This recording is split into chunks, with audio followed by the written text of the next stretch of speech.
भगवान शंकर का एक अवतार है पिपलाद अवतार।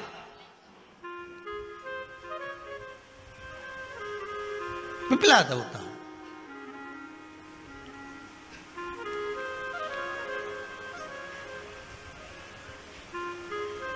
जब दधीचि ऋषि की अस्थियां चली गई, उनकी धर्मपत्नी सुवाच ने देखा मेरे पति को मार दिया गया, मेरे पति की अस्थियां ले गए राक्षसों का संहार करने के लिए, उनकी अस्थियां लेकर चले गए, मेरा पति चले गया। सुवाच गर्व से थी, मरना चाहती थी, प्राण छोड़ना चाहती थी। शिव जी ने देखा ये तो अग्नि के ऊपर चढ़कर अपनी देह त्याग रही है।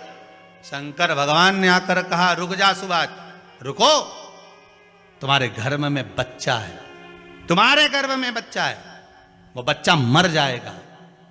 अब इस बच्चे को जन्म देकर भी क्या करूंगी? नहीं पिपली, तुम्हारे गर्भ में जो बच्चा है वो महाज्ञानी है।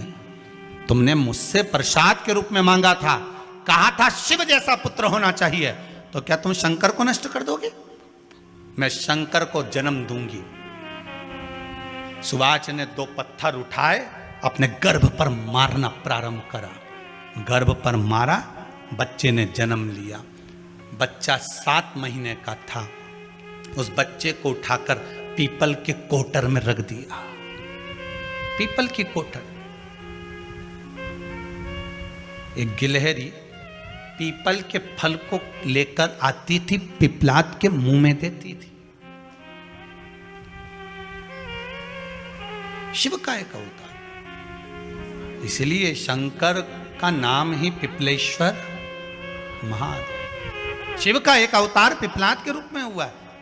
तुम क्यों चिंता करती हो? तुम चिंता मत करो, तुम्हारा पुत्र जन्म दो तुम। और दिया धन सुवाच ने, उसके बाद प्राणों को त्यागा। और उस पीपल के कोटर में अगर भरण पोषण करने वाला कोई था तो वह देवाधिदेव महादेव था। फिर निवेदन करेंगे, माता के गर्भ में बच्चा रहता है, उसका भरण पोषण करने वाला मेरा देवाधिदेव महादेव है।